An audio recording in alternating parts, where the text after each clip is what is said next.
காவிரி விவகாரத்தில் தமிழகத்தை மத்திய அரசு வஞ்சித்து விட்டதாக திமுக பொருளாளர் மு.க.ஸ்டாலின் குற்றம் சாட்டியுள்ளார்.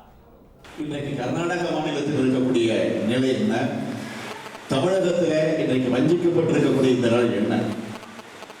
ஆக காவிரி மேலாண்மை குழுவை அமைப்பதற்கு உச்சநீதிமன்றம் உத்தரவிட்டதற்கு பிறகு அதை அமைப்போம் என்று உச்சநீதிமன்றத்தில் மத்திய அரசினுடைய தலைமை வழக்கறிஞர் ஒப்புதல் தந்து தேவையை சொல்லிவிட்டு அதற்கு பிறகு இப்பொழுது திடீரென்று 2 நாட்களுக்கு முன்பு அதே தலைமை வழக்கறிஞர் அதே உச்ச நீதிமன்றத்திற்கு சென்று அதை அமைக்கிற அதிகாரம் உங்களுக்கு கிடையாது, அது உத்தரவிடுகிற அதிகாரம் உச்ச நீதிமன்றத்துக்கு கிடையாது என்று இன்றைக்கு ஒரு பதில் மனுவை தாக்கல் செய்திருக்கிறார் என்று சொன்னார். ஆக தமிழகத்திற்கு எந்த அளவிற்கு ஒரு துரோகத்தை இழைக்க இன்றைக்கு மத்திய அரசு கொண்டு வந்திருக்கிறதுக்கு இதைவிட வேறு சான்று நாம் எடுத்துக்காட்ட வேண்டிய அவசியம் இல்லை.